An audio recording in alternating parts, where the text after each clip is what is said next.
Hello and welcome to the Goldenrod Podcast. I'm Ben. As always, I'm joined by fellow Pokemon enthusiast Conor to bring you some of the latest and greatest Pokemon news and a few laughs along the way. And I lost my way along the way. This week, we're discussing Nintendo's updated guidelines and what this means for YouTube and Twitch content creators. We're also discussing the next piece of Scarlet and Violet DLC, the Indigo Disk, which now has a release date. And we'll also be figuring out who stole Tim's Flan.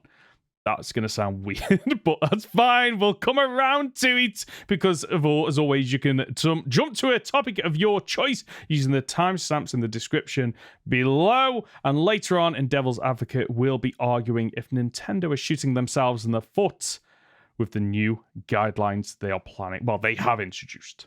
So, Conor, first and foremost, how are we? Did you survive the storm? Do you know what? I was traveling back yesterday. I traveled on, what was yesterday? Yesterday was Thursday. We're recording this day of release. So I traveled yesterday and on Wednesday. So the two big storm days.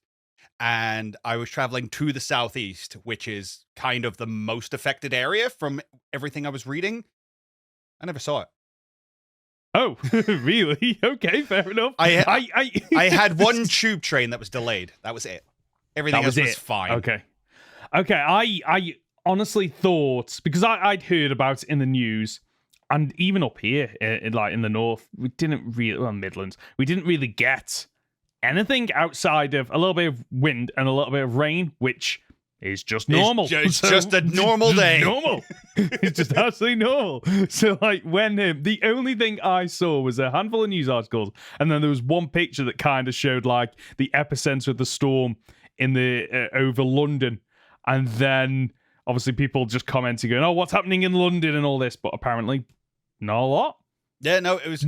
I've seen the news. I've seen the pictures of trees falling on cars and things like that, but I didn't see any of the storm. It was fine.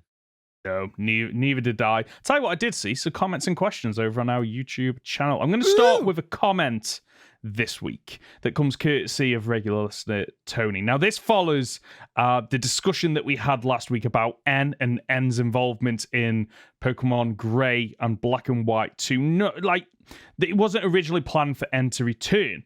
Now, they've brought up something that I didn't know, and I wanted to see if you knew about this. But apparently, if you use the memory link to sync your Black and White 2 save data with your Black and White save data, you can actually encounter N's mons that he releases in the wild, and they have a shiny thing, and then when you catch them, the original trainer actually says N, and then N comments on it when you get to the Elite Four in that game.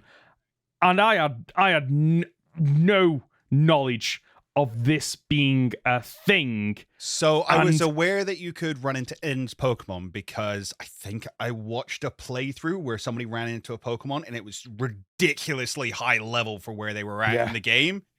And I was like, "Hey, what is this? How is this? Oh, right, it's N's Pokemon. Damn."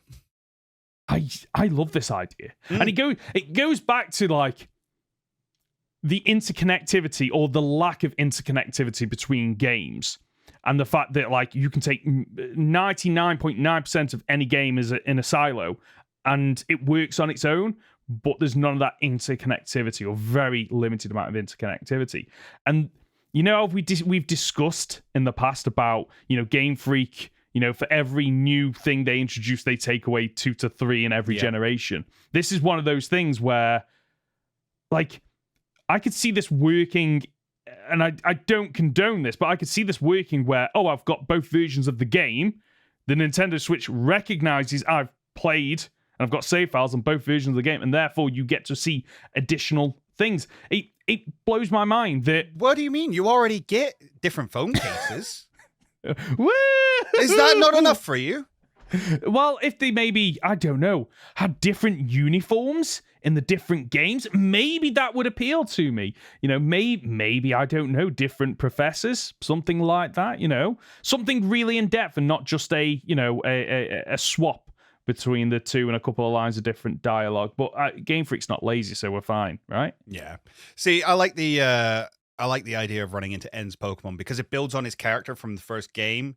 Because he kind of catches Pokemon and then releases them after he uses them in one battle or one gym or whatever the case might be, which is a fantastic idea and inspired the N-lock that I did years ago, which is you change. So every new gym, you have to build a new team, and you can only build a team of Pokemon that you can catch on the routes between the two gyms. I like that idea. It's good. Wow. Is that on YouTube? I don't think so, because I recorded it and then took my first big break from YouTube and never uploaded it. And then I went to do it as a live stream, and I don't think I completed it. So I've done it, but I don't think it's uploaded.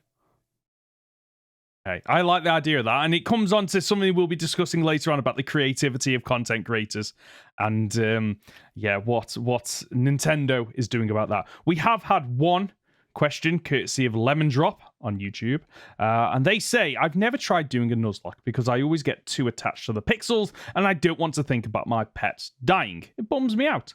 I like to think that Pokemon battles are all in good sport and the stakes aren't life or death.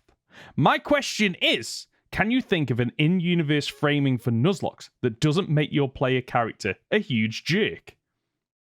So we kind of discussed this for a hot minute before we started, and your initial answer was no.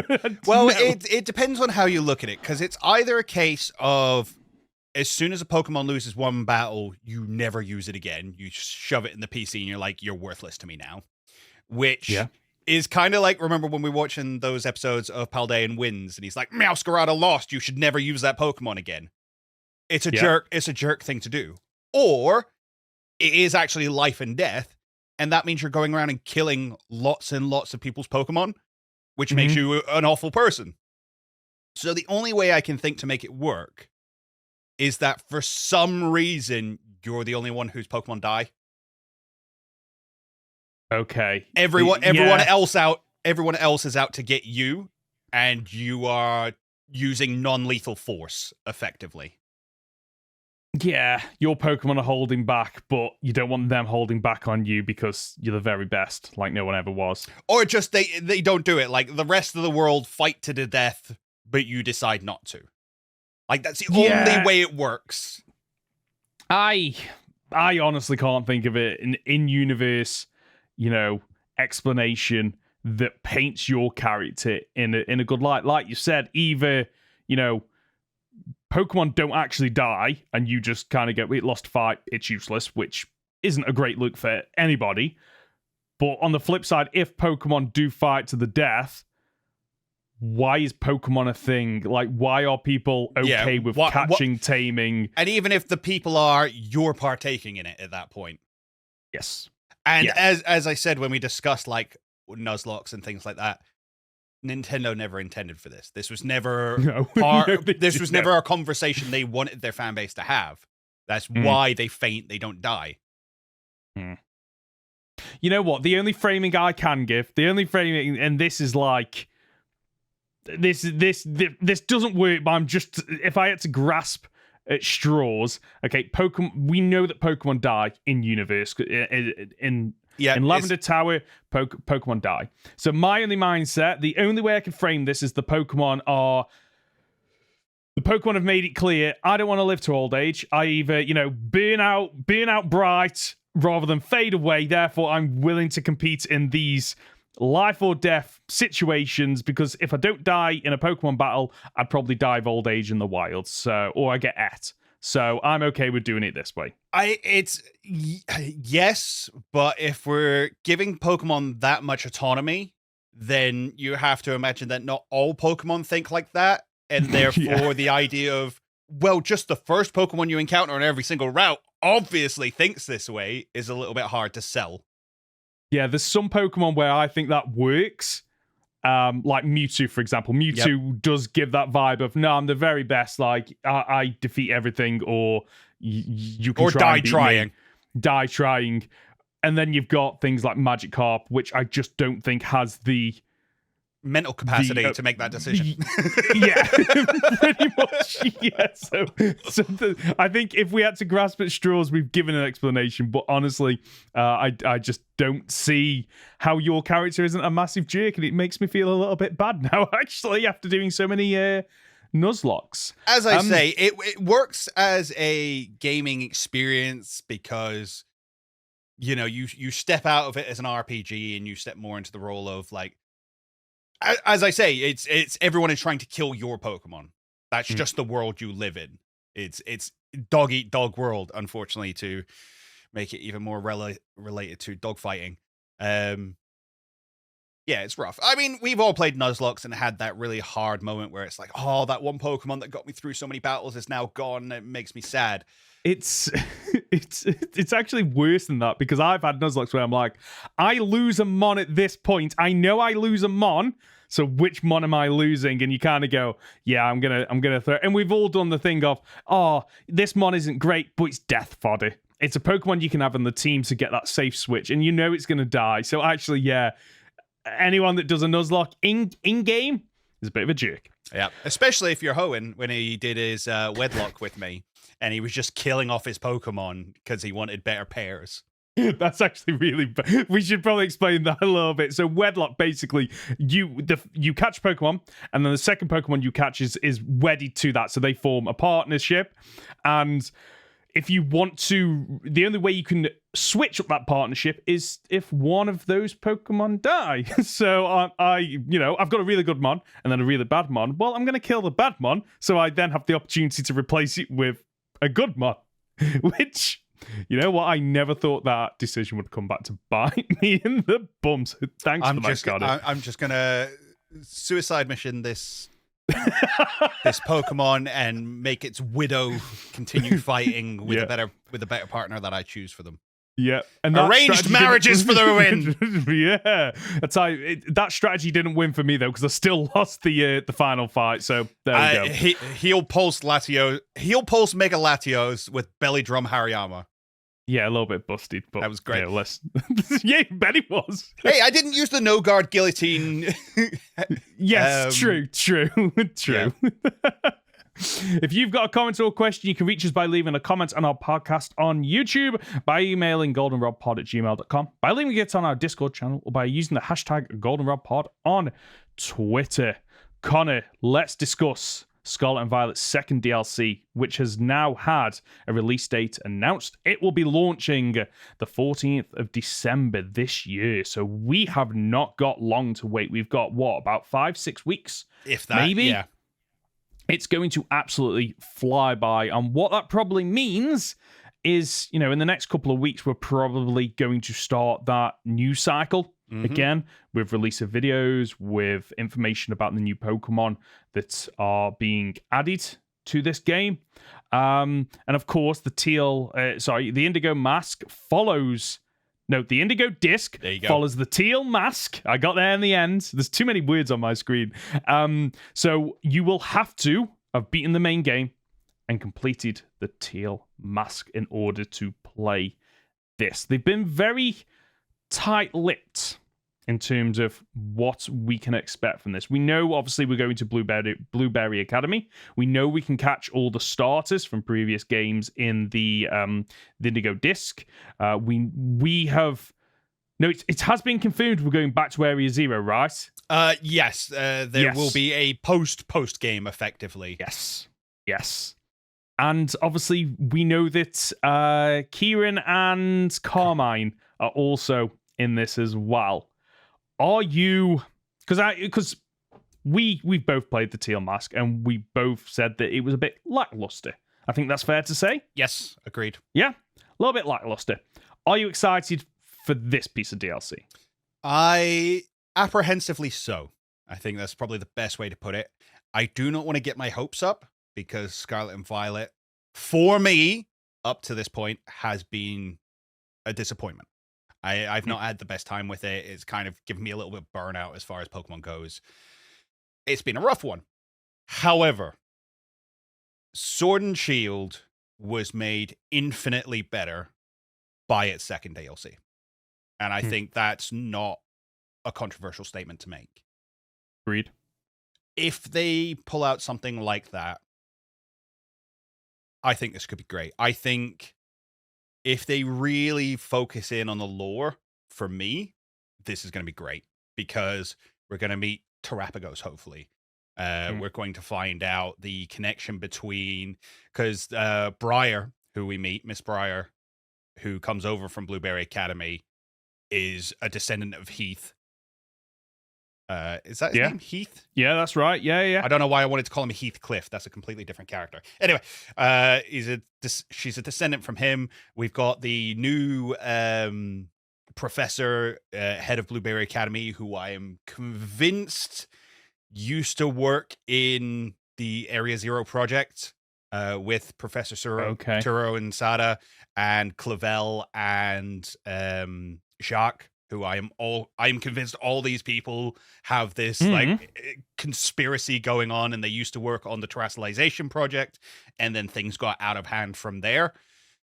I would love to see all that culminate and actually come together and get some freaking answers to this story. Yeah, I remember when we discussed the base game when we reviewed it, and I remember us having the conversation of the ending kind of felt like it was 99% there, and then there was still some lingering questions that we wanted answered. We didn't get them in the Teal Mask. In fact, I think we got very little in the Teal Mask outside of I can't remember her name, that was kind of at the top of Ogre Mountain. Yeah, Miss Briar. Miss Briar, just like, oh, this is a little hint for the next piece of DLC, and that's kind of all we got. And I wanted a bit more from that piece of DLC. The Teal Mask, for me, I had low expectations for it. I think looking back, it met my low expectations, but it didn't go above and beyond, which is what you'd expect from a piece of DLC, to be honest with you.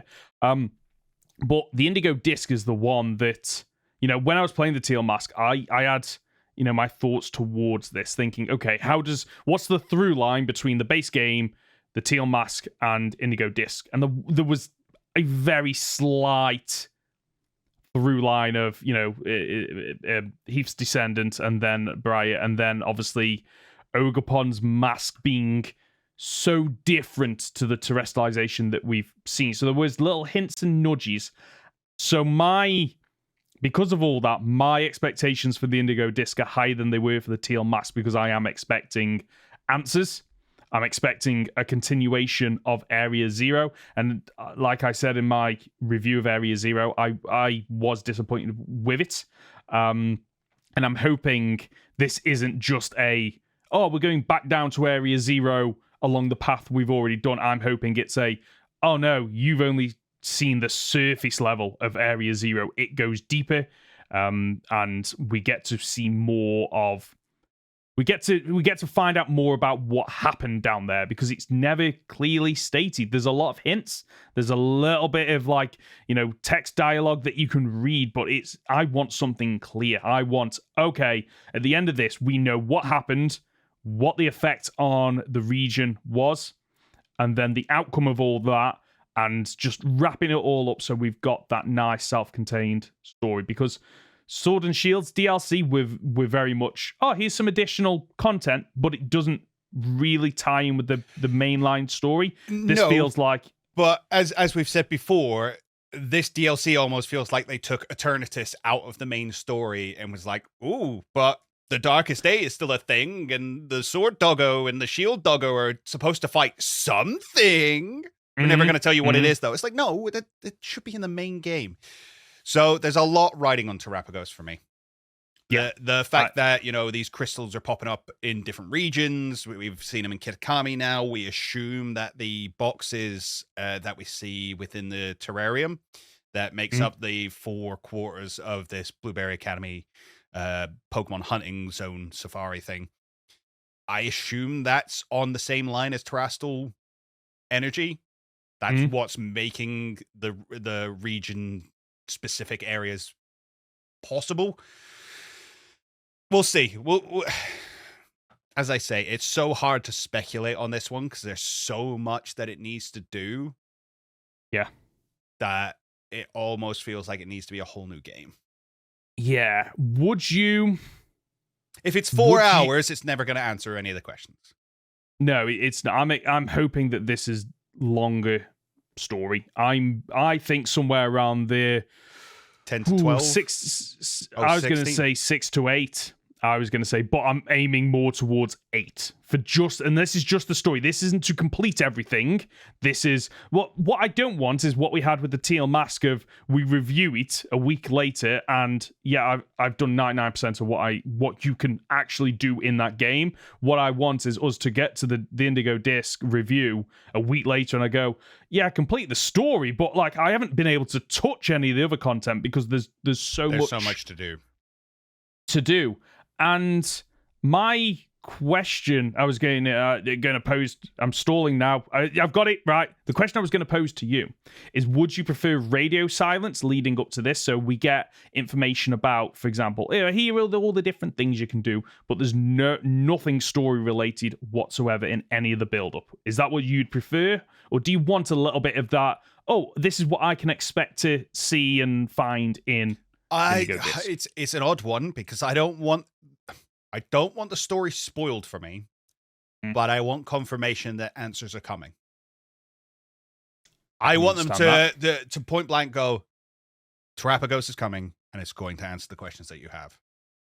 Yeah. We're not giving it to you here, but if you pick up the DLC, you will get those answers. That's it. That would be enough for me.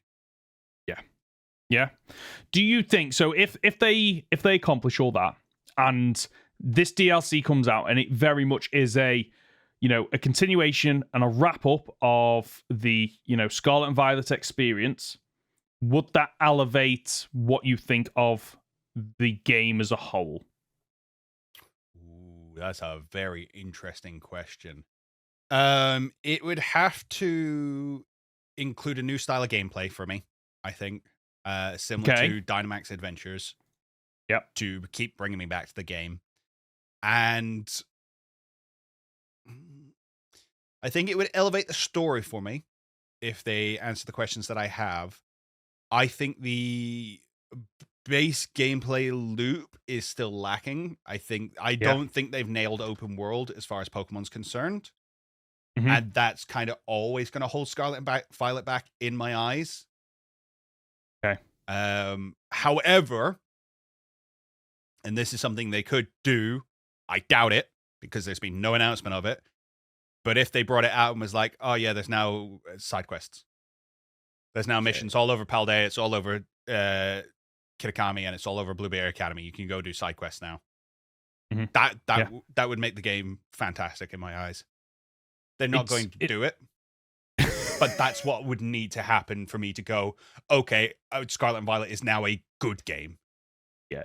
I keep finding myself going back to Legends Arceus because that is a game that did nail the gameplay loop and does have a very good reason to go back in terms of shiny hunting and obviously finishing off all the side quests. If you haven't, I've completed that game. I've 100%ed that game outside of completing the shiny decks in that game and getting the perfect ribbon for all the Pokemon in the Pokedex, which I have started and got about 15 to 20 and then thought, you know what, I can't devote my life to this, unfortunately.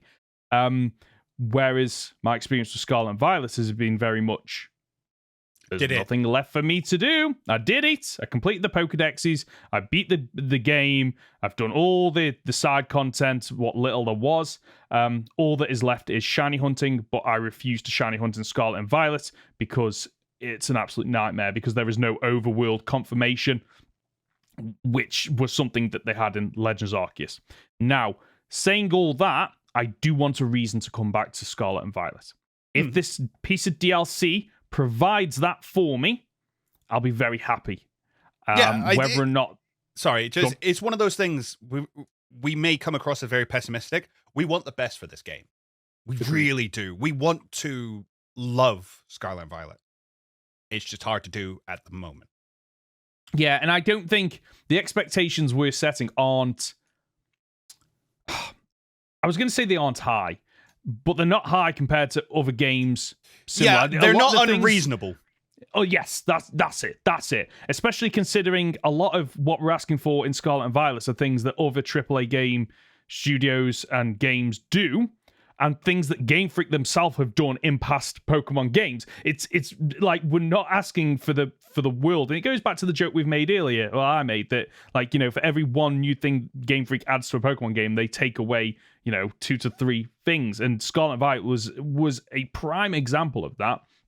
And I feel like the Indigo Disk is going to be one of those things where either, okay, this redeems in some way the base game. I don't think it'll fix some of the issues. So, for example, you know, what we've discussed about with, you know, issues with the raids and the you know, the frame rate issues and the graphical issues. Like, it won't fix that. Okay, we're beyond that now. If they were going to fix that, they'd have done it already. And they're not going to. But if this can deliver gameplay mechanics that keeps me coming back and an interesting story, then it will, then, you know, I will think more positive of this Gen 9 overall, and I can go from being, okay, it wasn't a case they were lazy, it wasn't a case that they don't care, it's a case of, you know, they just had deadlines to meet. And that's not excusable, but it's a reason why. And it can make me then go, okay, so they delivered in the Indigo Disk, which means that actually, you know, a core set of Game Freak do actually care. And they aren't just doing this for the money at the end of the day, even though this is a paid piece of DLC, which, again, I'm not completely against paid pieces of DLC if they provide a reason or an opportunity for me to revisit games that I have in some way enjoyed. Because while I have criticisms of Scarlet and Violet, there were parts of it that I really did enjoy. And there was something there where I went, if this just had an extra year, like, this could have been so much better. So I'm hoping we do get new things in the Indigo Disk, both for the DLC, but also for the base game. Agreed. Let's move on to Detective Pikachu and the Mystery of the Missing Flan, which, for the longest time, I thought it was Flan. It depends. It just depends away from. Bath and Bath. Right, okay. Right, so you can say either, interchangeable. Yeah. So this is not like Van Gogh or Van Gogh. Van Gogh. Van Gogh. So, this was a short 6-minute video that was released over on the Pokemon's YouTube channel, and it's a nice little adventure that follows Detective Pikachu, who is working with Tim to figure out where the Flan has gone. It's disappeared from the fridge, and we go through the motions. You know, Tim is accusing Detective Pikachu of doing it. Then we get Munchlax just randomly appearing, who's apparently Detective Pikachu's friend, which is fantastic, accusing Munchlax, and then we build up to the reveal of the crime happened while the fridge was closed. But who was the culprit, Conor? It was the Applin inside the whole time. Yeah, which... Well played. Which I know, well, very well played. I know I'm jumping ahead, but, like, Pikachu actually has a bite of an apple in the morning. So he was one apple away from potentially biting into the home of another Pokemon. The apple's not the Pokemon, is it? The apple is not the Pokemon. The worm inside the apple is the Pokemon. But there's always that risk that he's going to, you know, that whole thing about what's worse than finding a worm in your apple. Half a worm. Like, there's always that risk. But what I think my highlight from this, because I understand Detective Pikachu. I get what Detective Pikachu's stick is. I like that. For me, it was Munchlax. Munchlax was the standout character in this because I don't think I've ever seen Munchlax except for maybe an animated where he's kind of lethargic, doesn't really do a lot. He just kind of wants to eat. Whereas this was very much, oh, Munchlax has a personality. And I really enjoyed it. I like that it's just like storing food in its fur. And just like, no, that's for later. I didn't steal it. I just have it. When Munchlax just backs off, just steps back, and just a banana's on the floor. Doesn't even drop, he's just there on the floor. I was like, okay, that is some really good comedy. But then also when he ends up on the ceiling fan and spins around, and there's just food flying out everywhere, it's fantastic. And it's one of those things where when they take a sprite and they animate it, like they create a model for it, there's always elements where I think, oh, they weren't thinking of that when they did the original sprite. So Munchlax kind of has. I always thought that its body was kind of like a dress. It flowed down, its feet were at the bottom. But what we've got is the kind of like the dress element, for lack of a better word, comes all the way down, but its feet are inside those attached to its body. And I'd never thought when I look at the sprite, I'd never thought, oh, that makes sense. It can kind of lift it up and like shove food in there. It's like, not. It's not got a lot of body to fill it out like Snorlax will eventually have. Yes, it's all this fur. It makes me look poofy. Yeah.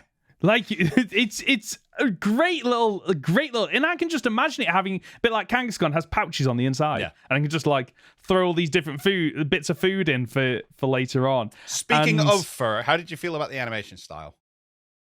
I like that kind of animation because I think it's a nice halfway house between. Like, it's not full-blown like Detective Pikachu, which can get a little bit jarring because it's like you're trying to make something unrealistic realistic, and by doing so, you don't make it more realistic, you actually make it a bit uncanny valley. Yep. This is that nice little halfway where it's like, no, Pikachu does have fur, but it's not to the point where you think, oh, that looks a bit unnatural. I will say there was a couple of shots, especially early on, where you can see the fur around his eyes and around his lips, and I'm like, oh, that looks like it's really uncomfortable and would like poke inside your mouth or poke in your eye, and stop it. But yes, actually, that's a good point. Munchlax was great. Munchlax reminded me of, like Sylvanian Friends. I know of it simply because my daughter mentions it, but I don't know. It's that kind of. It looks furry, despite the fact that it's not.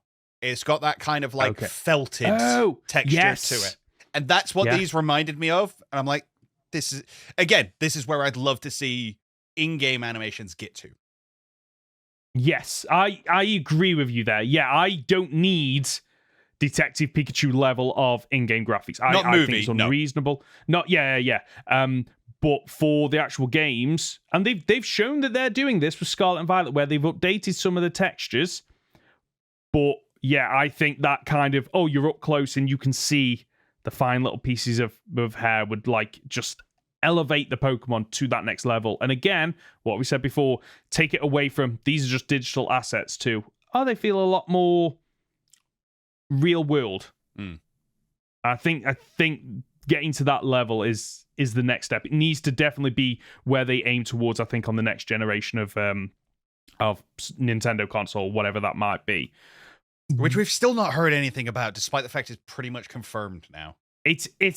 Like, I'm pretty sure if you are within that industry, you know what it is, how like the console specs, the console controller styles and stuff like that, but you're probably under an NDA. You cannot report on it whatsoever. So the only things that slip out are people kind of like nudge, hint, I've got I can give you a little bit of information, but not so much that it reveals who your source is.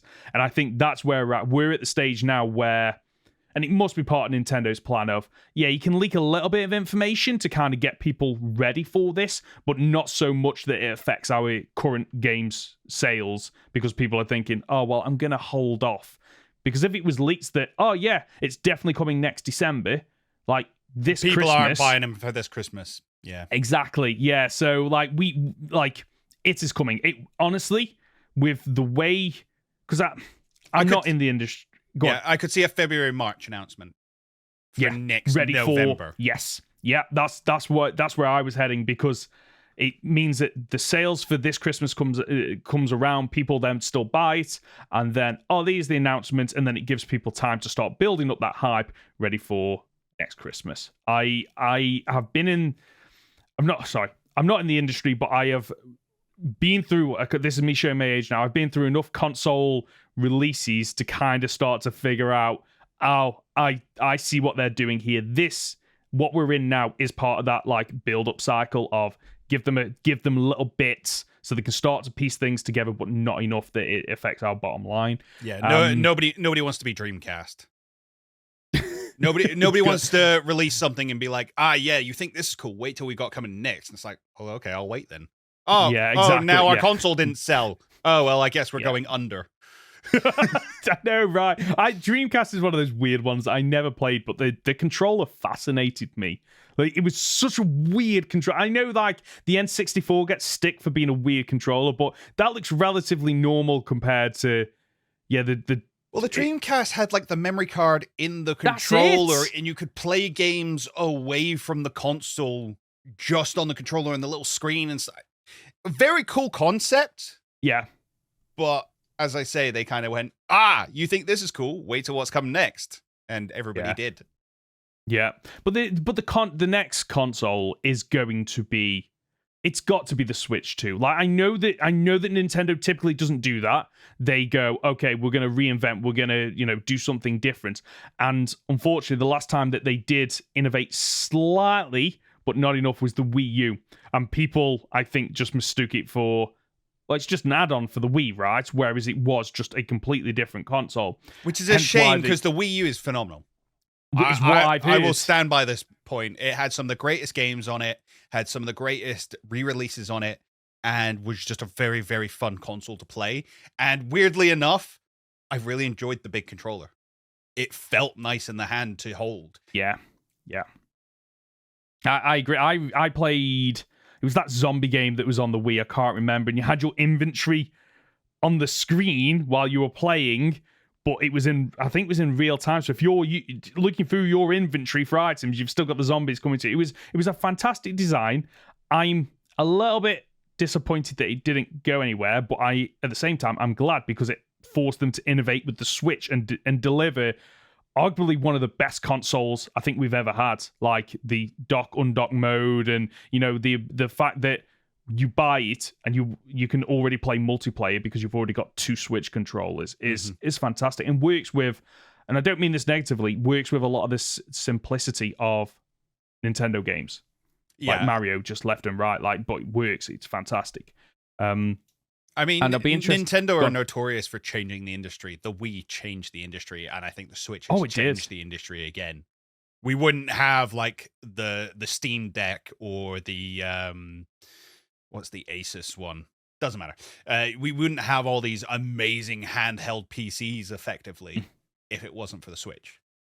Yeah. And honestly, this is one of those rare times where I can't decide which way they're going, whether or not the Switch 2 is. It's just bigger, it's better, graphical improvements, better battery life. It's just better in every way, like you get with most consoles of, it's just basically the next generation. But the Switch and Nintendo has kind of moved away from that generation, whereas it used to be, you'd have the big 3 game companies all releasing a similar console. Nintendo's kind of gone their own way. And honestly, the Switch 2 wouldn't surprise me if we get something different, to the point where, like, oh no, it isn't just the Switch. It is like bells and whistles, something new. Whether or not that is potentially something similar to like the DS style of, you can play it docked, or you can pop it out and you've got 2 screens and you can do different things on the different screens potentially. It's going to be really interesting to see what they come out with. And I'm excited to see what that means for, the next Pokemon game and the next Mario game and all these other things that we're going to get on Nintendo. It's going to be exciting.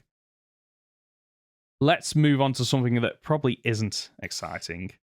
So could Nintendo's new guidelines kill Pokemon YouTube and Twitch channels that use ROM hacks or emulators? So the original news article linked to the guidelines directly on Nintendo's website. Now, we're not going to go through the entire thing, but there's a few parts that are important to this conversation. Now, these guidelines are not new. They were originally released in 2018. However, they've had a recent update. Yeah. So I don't know the difference between the two, but this to me feels like very much a case of, if we want to come after you for, playing ROM hacks, for editing the software or the hardware, we've now got a legal avenue to do that, because we can just go, these are the guidelines, and you've not followed them. Now, the first thing that I need to point out with this is that this isn't Nintendo coming after people that don't. This isn't Nintendo coming after people that just play the vanilla games. Okay, it's very clear. Yeah, it's very clear. We're humbled. So let me just read what it says here. We are humbled every day by your loyalty and passion for Nintendo's games, characters, and worlds, and respect that you want to be able to express yourself creatively by sharing your own original videos and images using content from our games. As long as you follow some basic rules, we will not object to your use of gameplay footage and or screenshots captured from games for which Nintendo owns the copyright. In the content you create for appropriate videos and image sharing sites, Let's Play videos and video game reviews are within the scope of the guidelines. So that's where I came in about the vanilla thing, is that very much reads along the lines of, as long as you are getting these games in an official way and playing it on an official console, then, and as long as you are adding something to that content, whether or not that is, I'm doing a Let's Play, whether or not that's a review, whatever it might be, as long as you are not just uploading it like here's a video of the game being played and there's no additional content, then Nintendo is saying here that you should be okay. They're not going to come after you. However, this is where we get into the how could this affect content creators. We reserve the right to remove any content that we believe is unlawful, infringing, inappropriate, or not in line with the guidelines. In some cases, Nintendo may take down videos on behalf of our third-party partners. So, there's a couple of bullet points here. Involves illegally copied or modified game software produced using Nintendo's copyrighted material and without Nintendo's authorization, or game software obtained illegally. So that's the software side. Involves cheating, cracking, unauthorized access, circumventing technical restrictions, unauthorized modification or use of objects, tools, or services that enable such cheating, cracking, unauthorized access. So, with all that, Connor, what do you think this means for content creators moving forward? No ROMs at all. Yep. You are banned from using ROMs, whether you make them yourself, you have legally attained the game and made your own copy of the ROM. No, if you're using an emulator, Nintendo no longer agree with you. Yeah. No more ROM hacks. No more randomizers. No more anything. You must play the vanilla game. You can add your own rules, but you must play the vanilla game. Mm. And there's something that we're not going to go into here, but there's a lot of new rules around tournaments and holding your own tournaments, which I know affects the Smash community massively. But there are other people out there talking about that. We're more interested in what this means for like PokeTubers, really. And when you consider that the vast majority of those who are doing gameplay these days, you know, you think Game Boy Luke, you think Vinny, you think Shady Penguin are all doing like Radical Red, or they've got their own modded versions of Scarlet and Violet where they're combining Pokemon together and things like that. Or even if you go onto like Pokemon Challenges, who does all these really hard, high-level nuzlocks in ROM hacks. You know, you include people like Wolfie, who have come over into that scene specifically to do really hardcore nuzlocks. This has, in my opinion, and I think there's evidence to back this up, elevated Pokemon. I think it has brought fans to the game. I think nuzlocks in general have made Pokemon more relevant again. And especially over recent years when you've got even huge YouTubers like Alpharad or Jaden Animations doing nuzlocks and things. Now, sure, initially they're doing base games, but they could quite easily move on to ROM hacks and things like that, because that's where a lot of the audience are. People want to see these harder games be played. And for Nintendo to basically turn around and go, you're not playing the game we want you to, stop it. It kind of sucks. It kind of sucks. It's a fine line. I can understand a company protecting its, its patents, materials, copyright, whatever it is. In this case, it's the code that's written to build those games, and then obviously all the artwork inside that, the sprites, whatever it might be. I completely get all that, but the issue here is, well, one of the issues here is, okay, well, you can only you're okay to record the vanilla games and upload that to YouTube, Twitch, whatever it might be. The problem is, outside of the current generation of consoles, you can't, unless you are literally playing it at your desk, you put it down, you have a camera recording it, there's no way to get that video and upload it, because one of the things there where it says, it's around the illegal use of the software and stuff, and well, you can go, well, you could hack the old DSs, so you could have a DS that could stream. But is that not?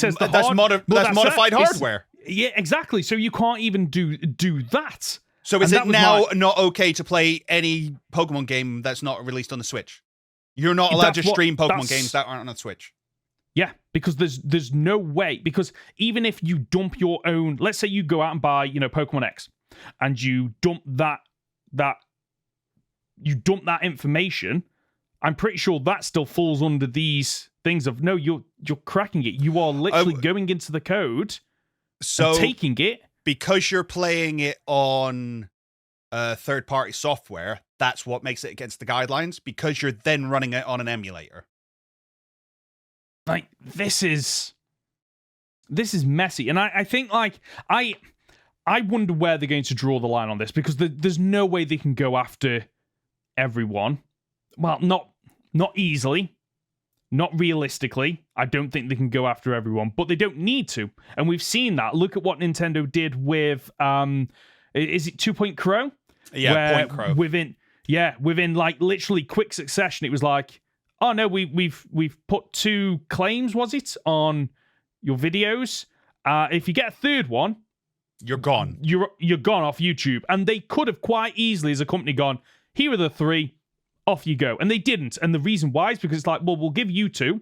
And then that hopefully then filters through your community and, other content creators to go, oh, okay, this is, we're stepping on some toes here. Let's back off for a bit and let's just do the vanilla games.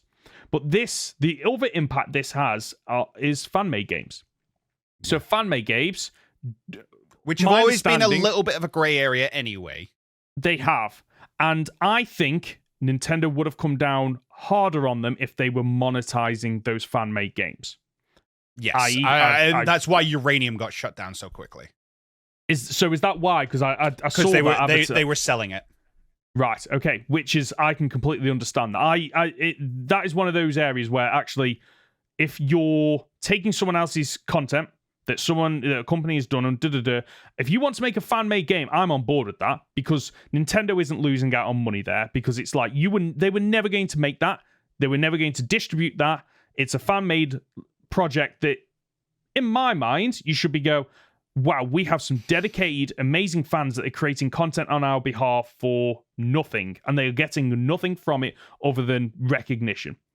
But I will agree with Nintendo, if someone came in and went, oh, we've made this new fan-made game and it's available now on Discord for £5, I'm completely on board with them shutting that down.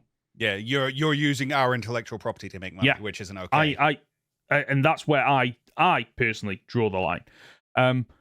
But with this whole situation, it feels like Nintendo are gearing up to kind of go, okay, we're not going to do anything yet, but we are keeping our eye on the content creation space.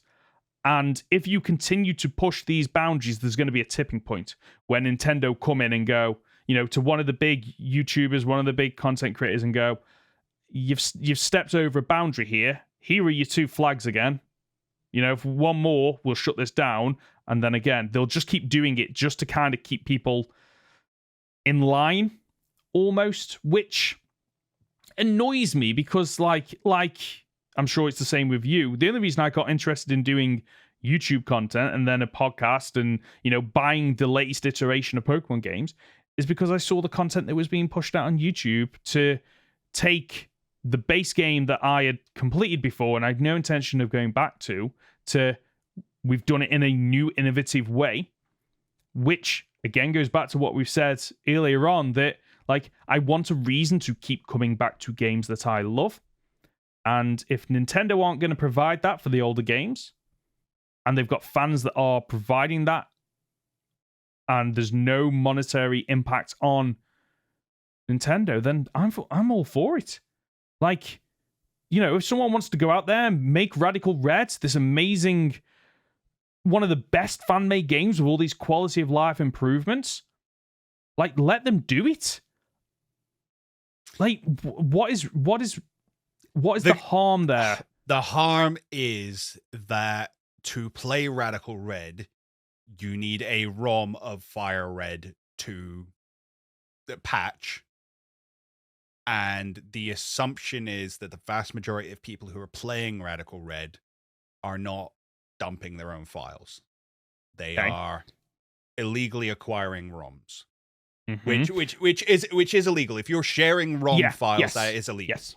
And that's why, because I've done this before on Discord, where you know they have guides to go, oh, you want to dump this game and do all this? Okay, here are the steps how to do it. Which is now against the guidelines as well. Yeah. You're not allowed to do that. You're not. But the first step was always, you know, you'd always have someone come in and go, oh, I can't do the first step. It's like, well, yeah, because you're not dumping your own thing. But like, we know you're not dumping it, which is why you can't get to step 2. And they always covered their backs, and they were very clear, to the point where I've had to dump a couple of my own games in order to get them emulated. Just because then I kind of felt like, well, I've got the games. I bought those games. Nintendo already made the money from me. And that kind of leads me on to the point that you just made about, you know, Radical Red. I'd be on board with Nintendo. We're in that situation if they were still selling Fire Red. If Fire Red was still available and they were still making money from it, I would be a bit more inclined to go, yeah, I'm not touching Radical Red then, unless I can get a physical or digital version that I paid for legally and do that. But the problem is Nintendo are kind of throwing their toys out the pram about games, older games, that you can't obtain in a way that Nintendo makes money off them anymore. Mm-hmm. And that's where I kind of go, well, if you're not willing to provide this quality of service or these games, then I'm going to go to someone that does provide that. Yeah, if I can't download... So let's throw one out there. Speedrunners. Speedrunners have moved to emulators years ago because it's just simpler and it just makes things a lot smoother. Say you want to speedrun Pokemon Red. Not an uncommon thing. Quite a lot of people do it. Okay. Well, now you can't stream that. And realistically, you can't upload recorded footage. Yeah. Which you kind of need to do to prove that you got the time that you got. Because it's not available on the Switch. So how are you recording it? You're emulating it. Or you've got a hacked DS, which is also not okay. Yeah. It's a case of going, no, you're not allowed to do these things. It's like, okay, so what's our alternative? No. You're just not allowed to do these things. All right, guys. Like, you want piracy to not be a thing, make it easier to not pirate. That's been our Agreed. That's been our stance this whole time.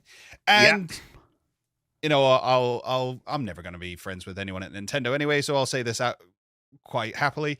If I want to play Scarlet and Violet, and I think the frame rate is god awful, and I want to emulate it because it's a better gaming experience, screw you. I bought both games. Yeah, I'll play it however I want. Who are you to tell me otherwise? And the thing is, it might be a bit of a hard time to dump my own files, so I'll download it. I'll download someone else's because I've already bought I gave you my money. Yes, let me play the game however I want. If I want to play it on the Steam Deck, who are you to tell me I can? Obviously, you're the license holder. Really, you're the person who holds all the intellectual property. That's who you are to tell me no. But I disagree with you. I think from a legal stance, and probably more so in Japan, you're probably in the right. But morally speaking, yes, I think it's a hard argument to make. It's funny that you mentioned that, actually, because if I was to tell you this, listeners might think, "Oh, I'm part of the problem." I do have a illegally downloaded version of Pokemon Violet. I also have a Nintendo Switch that I've cracked, and people might go, "Well, you're part of the problem then." I paid for Pokemon Violet day one when it came out. I already own a non-cracked Switch. The only reason I own a cracked Switch is because it allows me to get mods onto Pokemon Violet, so I've got my legitimate version over here that I can connect with the internet, I can play with people, I can transfer to Pokemon Home. I've got my modded version of the Switch that has no internet connectivity, that nothing in that game will ever affect any other player ever. I can 100% guarantee that. However, it does allow me to do funny things, like making it so like my Miraidon can jump 10 times higher than it does in the base game. It allows me to do silly things like put in low polygon models because I find that kind of stuff funny and I can produce content around it. None of that hurts Nintendo because, I already bought that game. It doesn't impact the players because it's not connected to the internet. Oh, well, you've not bought a Switch. Well, I have bought a Switch. I've actually bought 2 Switches. So Nintendo have made double the money from me. And while I could have used an emulator, I didn't feel comfortable doing that. I would much rather do it on a modded Switch. Now, are Nintendo saying I'm part of the problem? Someone that has spent time and money supporting the company since I was a little boy? I don't think I am part of the problem. I think Nintendo needs to take a look at what they're doing and go, okay, here's what we're doing, and we will go after people that infringe or damage what we are doing. And here are the things we're not doing. And as long as they play nice and don't try to monetize things that we own, then we'll let them have their little corner, because this is ultimately what it is. This isn't like, 99% of Pokemon players are doing this, or 99% of Mario players are doing this. It's small little communities and content creators, and people watch the videos and go, that's funny, but I'm never going to go out of my way to learn and do all this because it's complicated and time consuming. And I think Nintendo basically needs to get off the high horse and just go, okay, you're not damaging what we've got going on over here. That's fine. Stay in your lane. Have a bit of fun. Don't make any money off this by using our stuff. And we're going to be fine. And I think this is what this is. I think it is a case of, okay, we're not going to go after... I honestly see this as being, because of the point crow thing of, okay, well, those games aren't available anymore, so we're not going to come after you. But if you're doing this on the Switch, then you're fair game. I think that's where the line is going to be drawn. What do you think, Conor? It's such a rough one, though. Like, we're smaller creators, I think, that this isn't going to affect initially. I will be interested to see how this develops over the next coming months and who gets hit first. Yes. Because, again, you sent me this a week ago, and I've been following a couple of bigger creators. Okay. None of them have changed their strategies. Have they? They're all still playing modded games. They're all still cracking on as is. And I think until we see Nintendo make a move effectively, we have no idea how big this is going to be. I think it's a silly move. Personally, I think it's a silly move, because you're basically on high, all that free advertising. Can you stop it? Yeah. And I can understand the idea of, like, we don't want them to hurt our brand. But there's a part in this that says you're not allowed to suggest that you're affiliated in any way with Nintendo. That makes perfect sense to me. And I think I was watching Patters, who came out and released a video that basically said, Nintendo have turned around to me, people at Gamefreak, people at the Pokemon company have turned around to me and said, we would love to work with you. We love what you do. We'd love to work with you. But it's never going to happen because you play ROM hacks and we can't associate with that. And that's just something that you have to accept. If you want to live in that kind of gray area, then it's one of those where up until recently, it's been a case of like, look, we'll look the other way because again, you are bringing people to the franchise, you're bringing people to the property, you are making us money, you are giving us advertisement, and you're making money through your means. And as long as like you don't do something that says, oh yeah, I work with Nintendo and everyone can go themselves, you know, that would be a big no-no, and I could understand why that wouldn't be okay. Or as long as you're not saying like, oh, this is the best game and you should download it and you should all get an illegal copy and mod this game on and this is how you do it. I can see where there are lines here. Yeah. But I think they've kind of tried to draw them too definitively. Agreed. Too yes. high up. Yeah. Agreed. I completely agree. It's almost like okay, how far can we push this? And I would have much rather have seen something that, you know, the world isn't black and white, the world is full of grays, and the guidelines basically say, okay, as long as you aren't trying to make a profit off these by selling them. So like, I'm not talking about like a profit from, you know, members on YouTube or, you know, what, you know, donations on Twitch, whatever. Like that's different because you're not monetizing that game, you're monetizing the channel, if that makes sense. So there is a difference there. And I think Nintendo should have gone, okay, as long as you aren't making money off this, as long as you aren't saying that this is part of Nintendo or anything else, as long as you are being clear and upfront that, you know, you've modded this game, you've modded the Switch, and like your warranty's now void, or, you know, like just make those clear distinctions of, yeah, I'm over here doing my own thing, but Nintendo's over there doing their thing. We are completely separate and different. Like, that's where the line should have been drawn. But by doing this, it's almost you know, up yours to the content creators that have supported Nintendo, who, let's just be clear here, the people that are modding these games are doing it because they love the games. Yeah. They're not doing it because they hate the games. They're not doing it out of spite. They're doing it because it's like, this is a game I love, and this is a new way for me to play it, a new way for me to experience it, a new way for you, the viewers, to experience it. They're doing it from a mindset of love. And I think Nintendo should have gone, okay, how can we support them to some degree, but not to the point where that affiliation kind of comes in?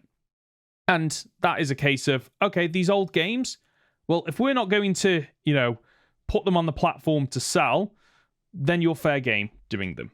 And I think this would have been a very different argument if this had come out after they'd released all those games on the Nintendo Switch, you know, the old Pokemon games on the Nintendo Switch. I think we would be having a very different conversation. Yeah, it's like, okay, you're not allowed to use emulators anymore, but there's another... My words just did not come out there. What was that? I have no idea. You're not allowed to play them on emulators anymore for content creation, but they're all available on the Switch anyway, so it's not really an issue. Yeah. But they haven't done that second bit. Yeah. That for me is why I'm quite happy to continue doing what I do on YouTube. I don't make a lot of money. I basically make zero money, but I do it because I love the games and I love my, you know, my members and the people that come along to me. So yeah, like, why should you be punishing people like that? And again, purely hypothetically, and in no way is to incriminate myself. Suggest there was a game that I've never owned before. Not even like I still have it, or I sold it, or I lost it over the years. Like I never ever owned it, and I downloaded a copy to play for my channel. That's kind of a no-no, I think. But here's the thing. If that game costs 120 quid to buy secondhand, and none of that money goes to Nintendo, who wins by me buying that game? Am I not? Am I not justified in saying, well, no, I'll wait till Nintendo release it again. I will buy every new Pokemon game. I will pay for the re-release when it comes out. I will pay for the remake when it comes out. I will pay for the, you know, Nintendo Online version of it when it's available to me. but why can't I enjoy the experience until that's available? If it becomes available. If it becomes because like I you know, there have been games in the past that I have downloaded illegally because they're not available to buy legally. So what am I supposed to do? And I have in the past, in my younger days at university when I didn't have a lot of money, I had a chipped Xbox 360. I used to have a chipped PS1. It was fantastic. You can get games for $5. It was an absolute nightmare because the Xbox might die. The games might get scratched. Like there's all manner of different things that, yes, it's cheaper, but the time commitment's a pain in the bum. And then as I got older, I discovered the miracle that is Steam. And I don't need to download any games and risk getting, viruses on my computer. I don't have to download games and, this doesn't work. There's a problem with it. I can just go to Steam. I can buy a game for anywhere between £2 and £50, depending on what I want. And I would personally much rather pay for a game and get it legally because I just know that for the most part, it's going to run smoothly. There's not going to be any issues. And, I don't need to worry about something going wrong with my PC or my console or it's out of warranty or whatever. But I'm sorry and this isn't just Nintendo, this is to, PlayStation and Microsoft as well. Like, if you're not published, if you don't give me a legal way to get those games, that leaves me with one choice, which is, in your eyes, the illegal way. Yeah.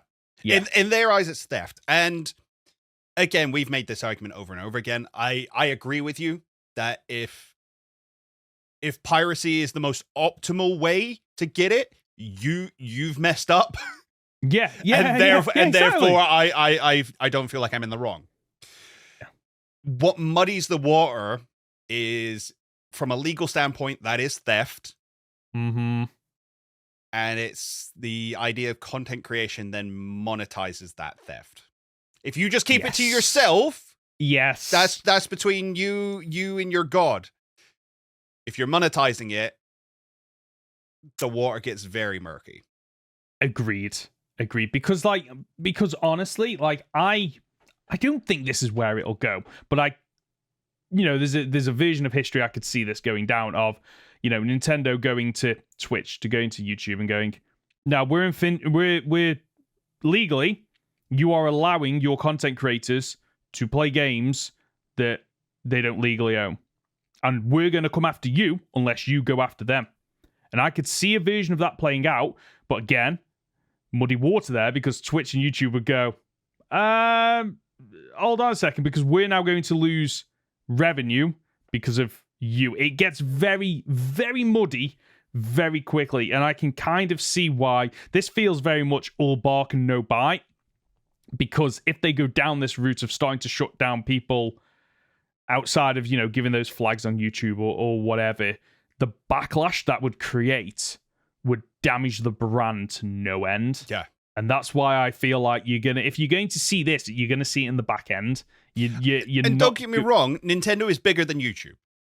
Or, yes. sorry, Nintendo is bigger than any individual YouTuber. YouTube, yes. But I don't think that Twitter storm that they would unleash upon themselves it's not nothing. Yeah, especially with a new console on the horizon as well. Like the backlash that would create, and just content creators going, well, hold on a second, like, if this is how you're going to treat me, some of which, or most of which, I'd say, probably the big YouTubers, that's how they make their living. They lose that channel, their income stream's gone. And I could see them saying and doing things just like, you know what, I'm out. I might as well go full hog. My subscribers, followers on Twitch, Twitter, whatever it might be, just going, yeah, by the way, I'm just taking a break from Nintendo. I'm boycotting their stuff. Suggest you do the same. And if enough people did that, suddenly Nintendo's probably thinking, oh, okay, we've kind of gone too far. And I think this is why I'm fascinated by this, because I'm interested to see how this plays out over the next, couple of months, next year, and whether or not anything does happen, or whether it is a case of Nintendo going, okay, this is what we're putting there just in case we need to go after people that try to monetize or, cross whatever line they've got in their head. But Sorry, Karen. But I just don't see where this is going to land at the moment, because Nintendo have been so what's the word I'm looking? Inconsistent with what they judge to be yes and no's. Like we mentioned, they shut down Uranium. They've shut down a Metroid fan-made game at some point, and yet games like Radical Red's still out there, still available on the website that they could have quite easily contacted and gone, yeah, you're shutting this down. So it's why I said earlier, bark and no bite. I don't think this is going to go any further unless people start to really take the mick and try to monetize outside of social media channels. Yeah. There's another weird thing that might affect me in these, which is if you're uploading footage of a game, it has to have commentary. It has to have some input from yourself, which all my videos do. But there are channels out there who basically upload clean gameplay. I've seen them. And I use them for my videos. Because I've played through the Teal Mask now. I can't get that footage again unless I start again, which is a lot to do when you can't speed the game up, which is another reason why emulators are great. So I use these channels. These channels could be taken away under these guidelines. And I understand why. It's like, well, you're just uploading the storyline that people should really be buying the game for. Yeah. And there's an argument to be made there, but again, it's one of those where they're hurting a lot more than they're saving face.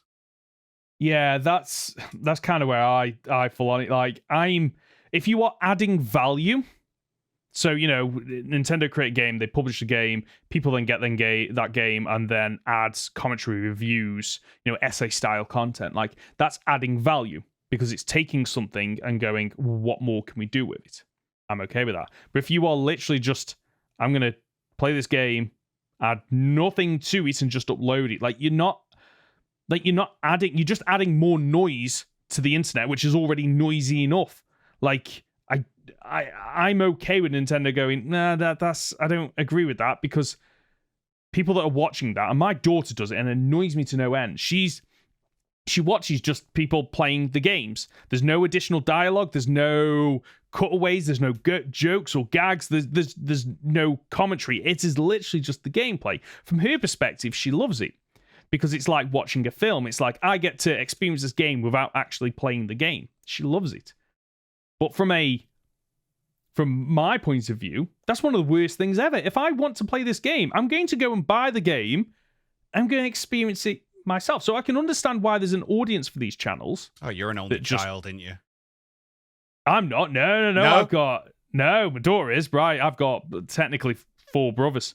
No, okay. Why? What are you thinking? Oh, it was just a case of you couldn't understand why watching a game would be enjoyable. No, I think that's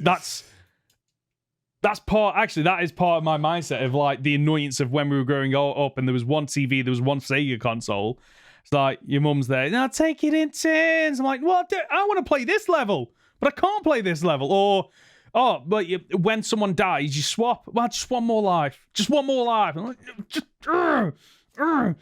But from Nintendo's point of view, if Nintendo went after those channels, I think I wouldn't be bothered by it. I'd be like, okay, well, they don't add anything. See, again, the ones I'm talking about are more, they collate a little bit more. So, for instance, they'll go, okay, these are the scenes where these are all the fights with the Loyal 3. Okay. That's what we've done here. We've collated the fights with the Loyal 3, so you have them as reference. Here's all the cutscenes with Kieran. Here's all the cutscenes with Nimona. I use it as a research tool. It would be a real shame to lose it. Okay. So on those, I think I'm okay with them because they do add value, because they've gone, okay, I aren't just uploading the gameplay. I'm taking the bits and then kind of snipping them together. And I'm actually okay with them because and again, this is where it depends on the individual and because I'm pretty sure someone else might go, no, I'm not okay with that, because you can just find that. You can play that game yourself. But for me, they've done something. They've added value. In this case, it's not having curated. Yes. Yeah. And like, again, like we've touched on this in the past, but this kind of delves into, like, one of the great things about the internet is it should be an archive. Yep. So, we've spoken about video games that have just been lost to time because they're on a mobile platform, you downloaded them, but no one thought to back them up. And I think it was IGN's podcast I was listening to that said there are hundreds of games that are just lost because the original code's gone. You can't get those games anymore. They've just lost to time. And that is infuriating to me because it's history that's lost. And like, how does this impact on that? Like, because what happens if eventually there's, Pokemon, Gamefreak, Nintendo, whoever it is, bring out a game. That game is completely online only. One day they could turn around and go, nah, servers are closing down. You can't play that game anymore. Okay, that's fine. That you can do that. But what if no one's recorded the footage? What if no one has had uploaded that to YouTube or wherever it is? That's gone for good. And that's a shame. That's a waste.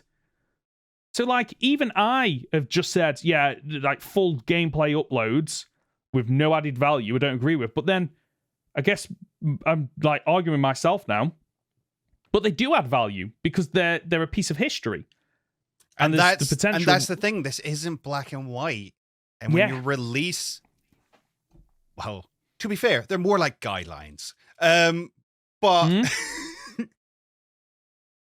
I just hope that this isn't a broad brush with which the entirety of YouTube and Twitch and Facebook or however you upload your videos just gets swiped away now with. It's like, we said we don't agree with it. There it is. It's in black and white. You broke the rules. We're going to destroy your livelihood. I can't see it being the case, but stranger things have happened. They have. And Nintendo have never been great with this. No, they haven't. But I guess the question is, are they shooting themselves in the foot? Absolutely. Content creators? Okay, right. You want to start it off, make a point. Absolutely. I mean, again, there's a lot more here about the tournament play and things like that, and the content creation around those, I think, is horrendous. But if we're talking about Pokemon specifically, yeah, as I say, I think the Pokemon creators of the last few years have had to step away from the base games in order to pull that audience who wants something new that, let's face it, Pokemon kind of just isn't offering. And it, in turn, is bringing people back to the franchise or introducing people to the franchise. Gaming on YouTube is not maybe what it used to be in 2012, 2010, whatever the case may be, when PewDiePie was the biggest thing ever. But it's still a massive industry. Twitch alone brings in so many people. Like Small Ant. Small Ant does Mario and he does Pokemon. Those are the two things he does. And he plays modded versions of them all the time, and he does weird challenges, and he shows you lots of different ways you can play these games. And I know so many people who have picked up games because of it. You and I have picked up Pokemon again because of nuzlocks, because of randomizers.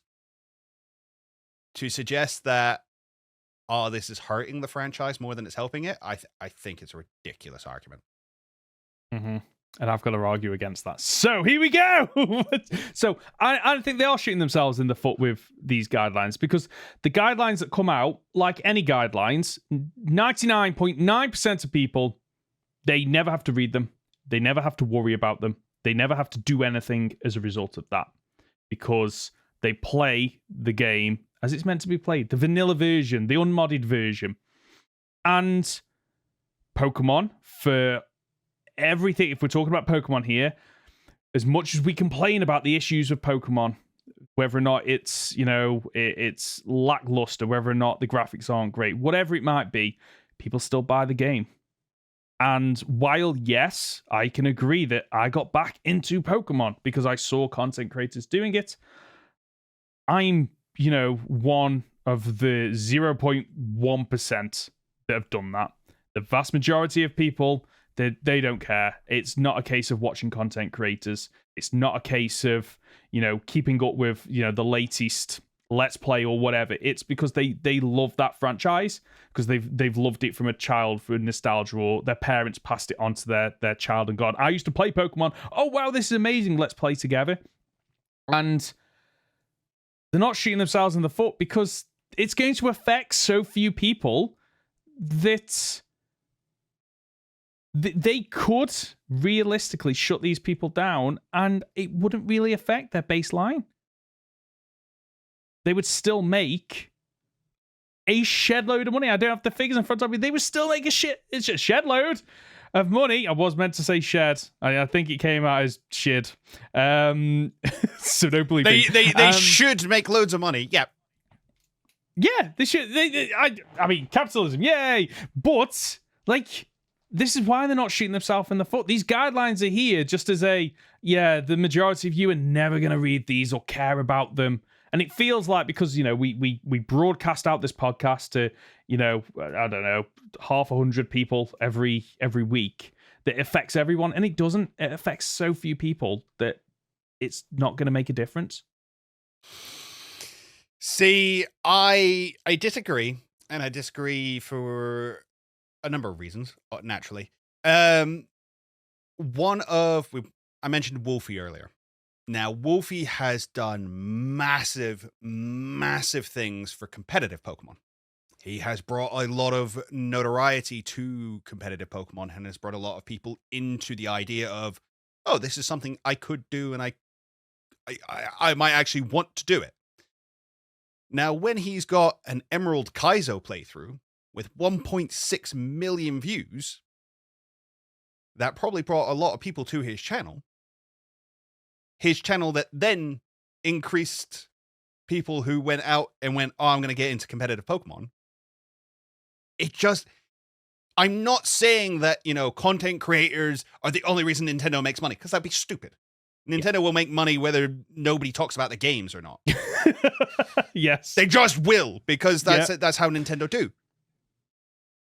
But I think these ROM hacks, and it's ROM hacks specifically that I think is where they're shooting themselves in the foot, because they're fighting an enemy that doesn't exist. As you said earlier, these aren't cutting into your profits. These aren't taking away from the games that you're selling, because people aren't getting ROM hacks of Scarlet and Violet. They might randomize it, but that's a different beast entirely. These ROM hacks are of old games, which kind of can't buy anymore, readily published ones. So what's the issue? Who is it hurting? It's not affecting your bottom line. So you're picking a fight with an entire community who love your games and saying, no, you're the enemy. It's like, no, we're not. And if you're going to treat us like it, then they'll either be two things. Either they'll step away from Nintendo entirely, or they'll become the monsters you really think they are. So we're not privy to the conversations that go on behind closed doors. And while we can complain that, Nintendo, Gamefreak, they and we've complained, why haven't they published gens 1 through to 7 on the Nintendo Switch? And we can complain, we can be angry at them, we can be annoyed with them. But that's not our decision to make. That's their decision to make. If they don't want to put it on the Switch, and I'm sure they have reasons, because let's be honest with you, companies like to make money. They will always want more money. So they must have a reason that they've not put it onto those consoles. And I'm okay with them defending their content, the things that they've created. And, let's say they shut these content creators down and go, oh, hold on a second, now this isn't acceptable, you can't do this, you're infringing on our rights, whatever technical legal jargon you want to do for them to justify themselves. And there will be fan backlash. Of course, there would be fan backlash over this. But I can guarantee you that fan backlash would disappear because they just turn around and go, oh, no, the reason we shut it down is because we have plans to bring it out on the Nintendo Switch. All those games that you've been complaining that you can't get and, this niche has had to be filled. They can just, at any point, publish those to get rid of that fan backlash. They've got the technical know-how to do it, which, probably uses emulators of some degree if they wanted to get those on the Switch, but they could do it. So I don't think they are shooting themselves in the foot because people forget and forgive relatively quickly and easily, especially when you dangle a shiny new carrot in front of them. Okay, but why not just give the carrot? Why not say, we're going to pick a fight here when you've got no other options? We're going to pick a fight instead of giving the other options and then going, okay, guys, now that it's possible for you to play Pokemon Red on your Switch, we'd prefer it if you didn't play on emulators anymore. We understand that there's still some benefits, but like we don't agree with it. So you have another option now. We don't want you using that anymore. As you say, we'd be having a very different conversation right now if that was the case, but it's not. No, it's not. Because of the time, let's wrap this up and the fact that obviously, like, they are shooting themselves in the foot. Like, they are. I can, and like we've said in the main segment, I can understand them doing this. I can understand them doing this. I get it. Yeah, as we said, like Japan's intellectual property laws are very different to how they are over here. So the steps that they have to make as a company are a little bit more than we would maybe expect them to. But I think you are literally saying, hey, all that free advertising you're doing, I don't like it. It's an interesting scenario. As I said, I don't think anything's going to come of this. I think it's all bark, no bite. Well, we'll keep you updated either way. We will. If the Goldenrod Podcast suddenly disappears or our individual channels disappear, then you'll know that Nintendo have won. But it's a tough one because I can get where Nintendo were coming from, but like there are steps you should have taken before this. It's kind of like you've gone from A to Z and you've completely missed the rest of the alphabet. Because you've seen where you think the problem is, but not taken a moment to figure out what the actual problem is. And the actual problem is that, you know what, if you made these games available, in a way that people could pay for them legally, you wouldn't shut down the entirety of that issue you see, but you would shut down a proportion of that issue that you see. And then you would actually have a way to go after a certain group of people to go, well, hold on a second, like, we could acknowledge you doing this when you couldn't get the game, but you can now get the game. And I'm sorry, but we need to shut you down. And while I don't agree with that, I could understand it. And I think that Nintendo do need to take a step back from this and figure out, well, what are we hoping to accomplish? Because I think they know what they're hoping to accomplish, but they haven't looked further than that, which is the impact that has on all these subsections of communities that, like you said, bring people back into it. It's that cycle. Like, if you cut out any one part of those cycle, you lose people and it just spirals off. Like us, for example. Like, yeah. I wouldn't have played Gen 8 or Gen 9 if ROM hacks weren't a thing. And therefore, Nintendo are down 150 quid at least. Yeah. Which, again, is nothing in the grand scheme of things. No. But enough people may see it that way. And when it comes to ROM hacks, I think it's a stupid name. I think we should call it what it is. It's a mod pack. Yeah. And I think picking fights with modders is... Again, you're picking fights with those people who love your franchise the most. And they're talented individuals, and we've seen that you're robbing their ideas. Like, we've seen that you've done it. Yeah. You know, I agree. And if you're having so much trouble emulating these games on the Switch, that's the reason you're not getting them out there. Maybe you need to reach out to these people and play a little bit nicer and be like, hi, either show us how you did it or like, we're just going to use your ROM. Yeah. It's strange though, because like you look at Niantic with Pokemon Go.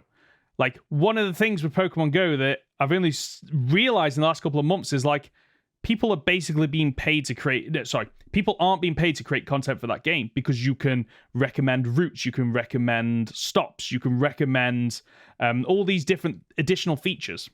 You're not getting paid for that. The company is the one that benefits from that.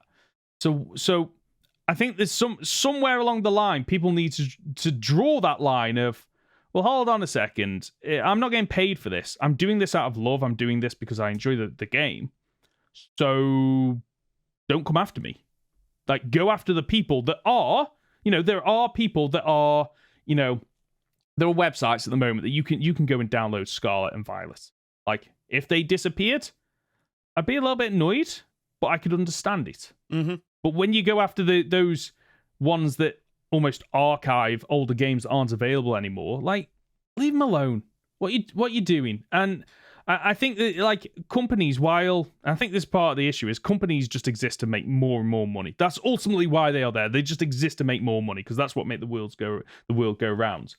But, like, come on, get to a point where you can go, yeah, we're happy with the amount of money that we got, and it doesn't need to be that, constant profit. It can taper off a bit, and that's fine. Like, going after all these individuals to make more money is part of the problem. It's part of the reason why, we're seeing so many people go back to downloading movies and TV shows, because for a time, Mummy and Daddy won't play nice and just put everything on Netflix. Yeah, and now every company wants to make money, and because of that, the companies lose out on money because they're making less money. So now they resort to, now password sharing isn't a thing. Oh, okay, now we're going to up the price, but there's a lower tier with ads. And then people buy into that, and it's like, that lower tier of ads? Yeah, it's going up in price. And it keeps creeping up, rather than the company just being happy and going, you know what? We've made a good amount of money. The fans are happy, and therefore, let's just business as normal. But it's not. Where was your line, by the way? What was the streaming service too far for you? When it went past 3. So okay. There's nothing in specific that you've gone, that one I'm not paying for. Oh, no, there is some. So Amazon Prime, Disney Plus, and Netflix. Netflix is the one that continues all the time. The other two I jump in and out of, depending on what is available, what I want. And I'm quite lucky that there are times when I can piggyback on other people's content. So Apple TV, I'm part of a family package, which means that I don't pay for that all the time. And the same with Prime. I'm on my wife's parents' account, so again, can watch them. Netflix is the one that I continually pay for, and in the past I've shared that. So I'm sure it's the same with most people, families, friends. Is you pay for that one and give me access, I'll pay for this one and give you access, and it works quite nicely. There will get a point though, and I'm getting there with Netflix where I go, nah, enough's enough now. Like, I am technically savvy enough to download all these things. The reason I come to you is because it's simpler, and it's a better experience, or it should be, at least. Yeah, for £9 a month for Netflix, I literally log on and I watch what I want. It's fantastic. But there will be a biting point where I go, it's not worth that much money for how much I actually watch. And I have done the research. There are alternatives now that basically your computer is smart enough to go, what are the TV shows you want to watch? Okay, put them in here. When they become available, we'll download it, we'll upload it to your library, and then you can just stream it. Like, I'm sorry, but like, there comes a point where Netflix has to realize, okay, other things can do what we can do. So the price point is the factor is the pinch point is price, and everyone will have a price point where you just go, I'll just do it. Nah, it's too much. And so many of these companies have gotten greedy. And something's going to give. Right. Okay. Have you got time? One more question, if I could. Okay. Yes. Still related to this whole topic. We both agreed that fan games or mods or ROM hacks should be fine as long as they don't sell them, right? As long as they're not profiting from them. Yes. Why is it okay for them to create something and not profit for it, but then content creators to profit from that creation? Oh, that is a question. Yeah. Yes. If we're saying selling ROM hacks is not okay, but you play ROM hacks on your channel and monetize that, that's fine. See, this is where we get into that muddy water of not muddy water, but like gaming companies just do the sensible thing. Here's the base game. This is how you pay for it. Here's the DLC. Here's how you pay for it.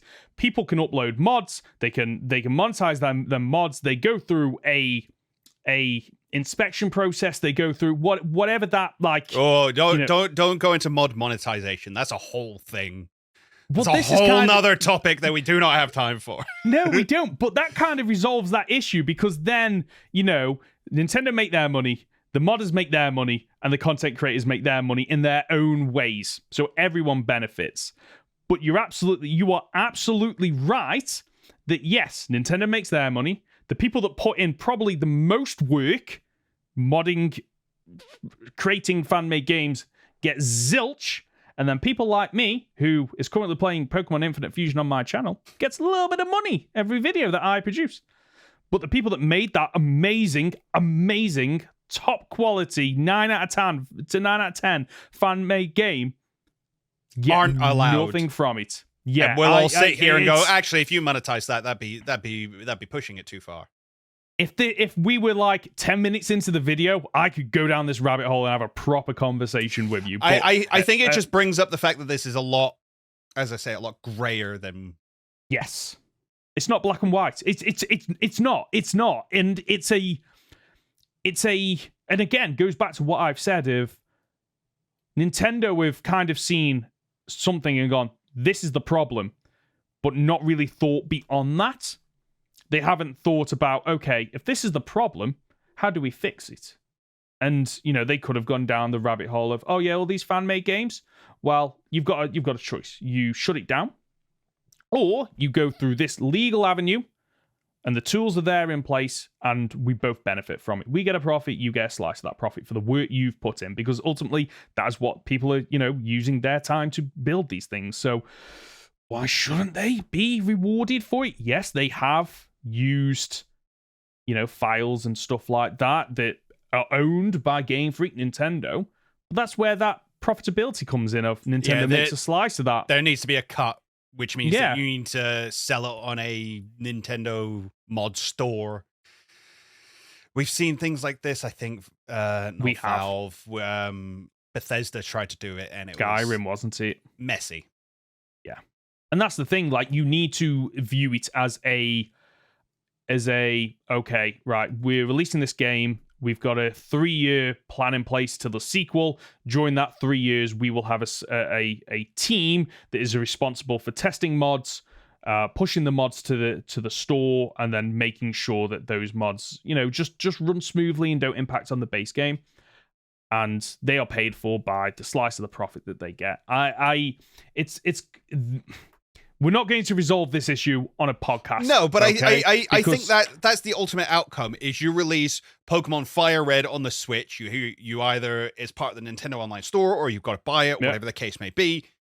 So you've got that on the Switch already. And then, as you say, there's a mod store available so that people can put their content up there. And either it's free, so the content creators have decided, no, I've made all this, I want it to be free.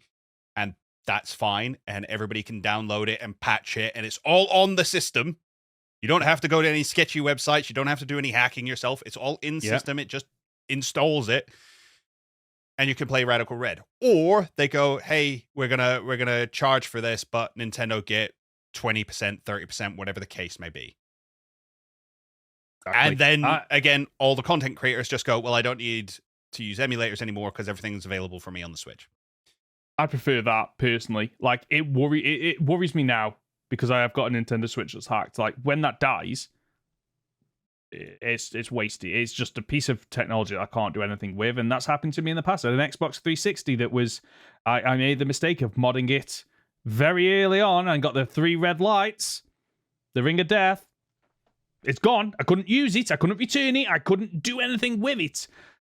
I'd much rather have a system where I don't need to do that because it's all available on an official website, an official store. And that way, everyone benefits from it. Everyone at every layer benefits from it. But of course, that's more work. So of course they're not going to do that, which is a shame. Ah, well. A real shame. I know we're 1 minute 40, but have you got time for the guessing game? Go on in real quick. Yes. Okay. In front of me, I have 3 Pokemon with 3 Pokedex entries each, but can Conor spot the fake one? This week, we're starting with Kyurem. So, Pokedex entry number 1. Dwelling within it is a power even greater than that of Reshiram or Zekrom, but the extreme cold keeps that power bound. Entry number 2. Like Reshiram and Zekrom, Kyurem's true form is unknown. Entry number 3. This legendary ice Pokemon waits for a hero to fill in the missing parts of its body with truth or ideals. I want to say the second one, but it's so short that I don't think you'd have written something that short. Which makes me think it might be the first one. Okay. I'm gonna bet against myself and say the first one. Okay, it's the second one. Ah, God damn it! I could see when I was reading out the third one, I kept looking at your face and I could see that your mind was still on the second one of, hold on, Kyurem's true form is unknown. Hold on, but Reshiram and Zekrom are the only Pokemon that are split. So, yeah. Well, Kyurem's supposed to be the husk, isn't it? Yes. So the second Pokemon is Moltres. Entry number 1. A legendary bird Pokemon. As it flaps its blazing wings, even the night sky will turn red. Entry number 2. This legendary bird Pokemon is said to bring early spring to the wintry land it visits. And the final entry. One of the legendary birds which commands fire. If hurt during battle, it will submerge itself in magma and emerge renewed. Second one. The third one, I'm afraid. Really? Did you like that one? I did. And it's one of those where... Okay, fair enough. I thought I'd read that. I know it happens in, like, Snap. I know you find Moltres in the volcano and things like that. Yes. Oh, yes. Okay. Yeah, I thought I'd read that. Fair enough. Carry on. Articuno is the final Pokemon. Entry number 1. Articuno is a legendary bird Pokemon that can control ice. The flapping of its wings chills the air. As a result, it is said that when this Pokemon flies, snow will fall. Entry number 2. This legendary bird Pokemon's translucent wings are a spectacle to behold.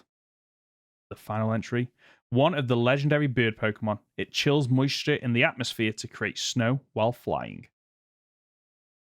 Second one?